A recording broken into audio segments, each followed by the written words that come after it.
Well, it didn't take China long to tell the West to get stuffed.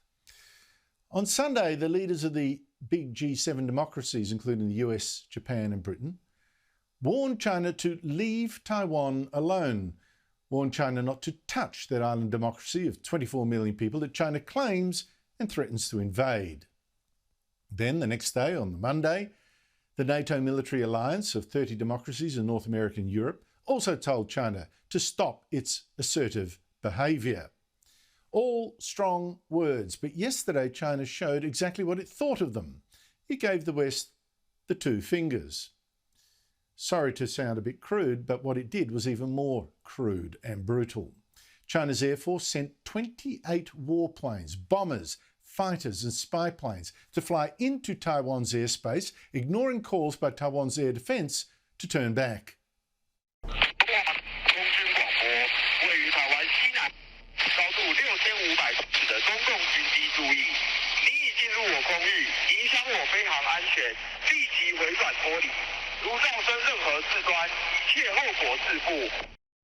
This is China sending the West a signal. It will do as it pleases. And it's also testing Taiwan's air defences, which it has to after China's dictator told his armed forces to prepare for war. I tell you, this really is serious. That's why Prime Minister Scott Morrison is busy trying to get other democracies to stand together against this growing threat. But how ready do you think we really look for any war?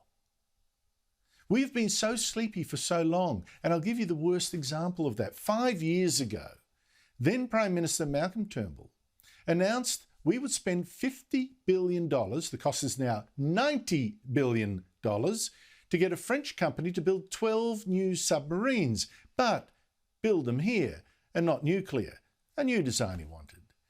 From the start, from the very first paragraph of the Prime Minister's press release, this was sold as a plan actually to get jobs and supposedly to help to transition our economy.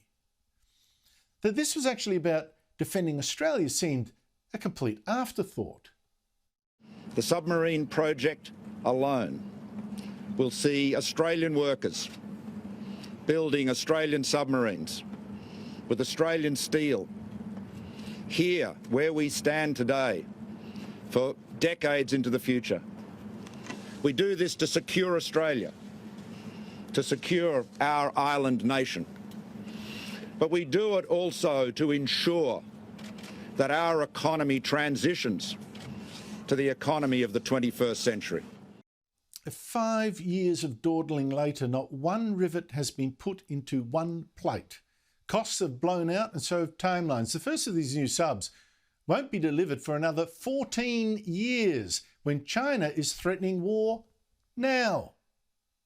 Now, the government's so desperate about all this that there are rumours that our deal with the French could be scrapped, and new Defence Minister Peter Dutton has ordered an urgent upgrade to our existing Collins-class subs to sort of tide us over until we figure out where our new subs are going to come from and when.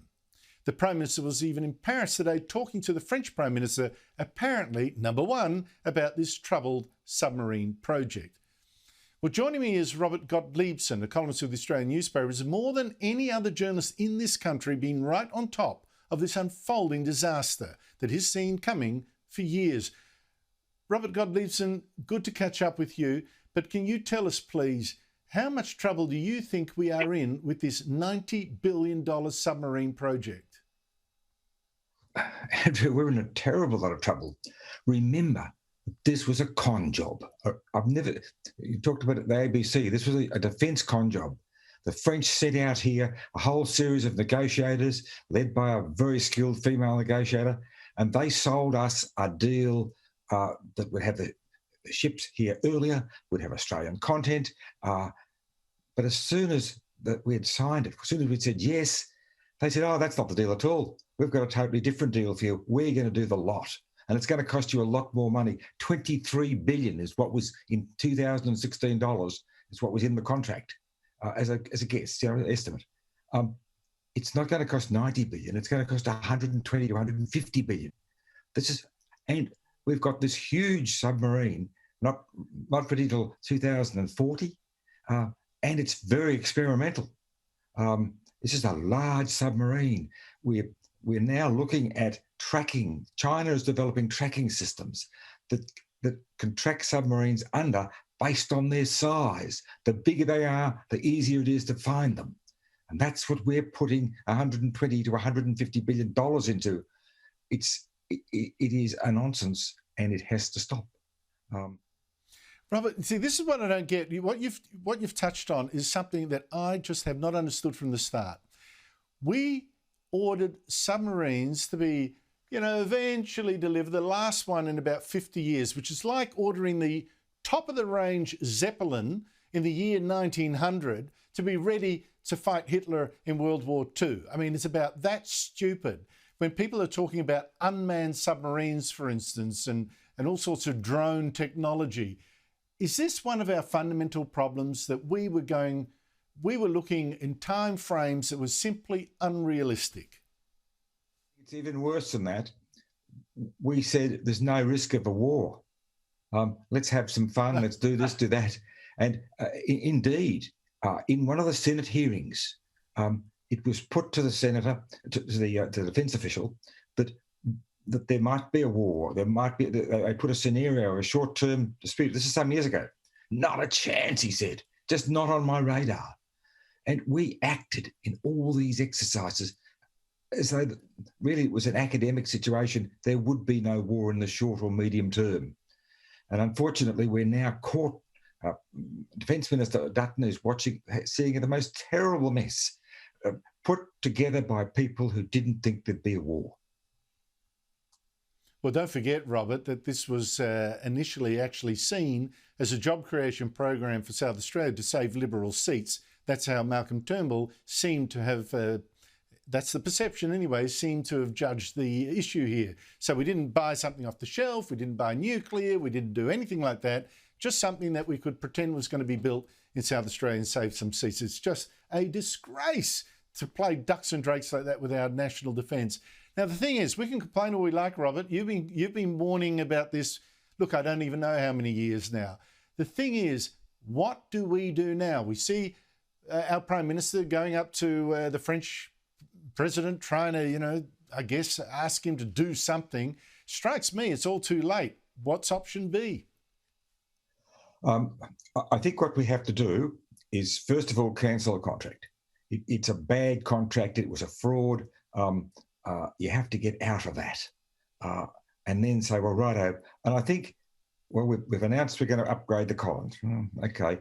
But we then have to buy some submarines off the shelf and then look at what we should do longer term. And I suspect that longer term has to be some form of nuclear.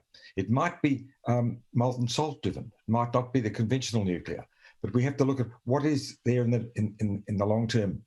I think also, Andrew, we have to realise that the Americans are in a mess too.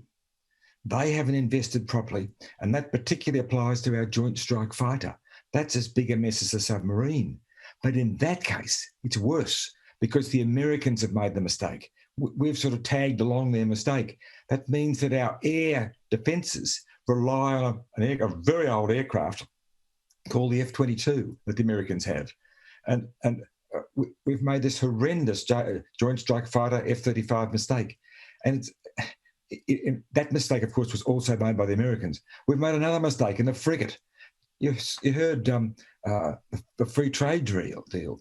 Now, part of that deal was that we decided we'd take frigates, and we said, look, our plan was to buy existing frigates and put on them the American combat system and our radar system. Instead of that, we bought an advanced design from the British, which wouldn't take those things. So now we've got to design a new frigate. Robert, this is just, we could pay for this such big time. It's so scary. Robert Gottliebsen, thank you for your time. Thank you.